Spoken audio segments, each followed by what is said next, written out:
Hello, in this video I want to show you how to install Google Classroom on your NOKIA G60.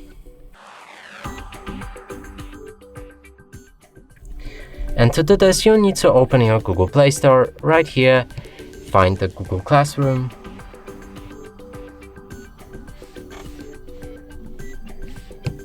select it and download it.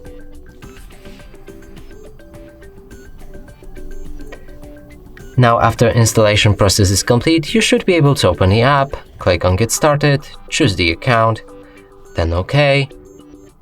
Here press on this plus button to join the class, enter the class code right here and then select the join. And that's it for this video, hope you like it, please consider subscribing to our channel, leave a like and a comment below.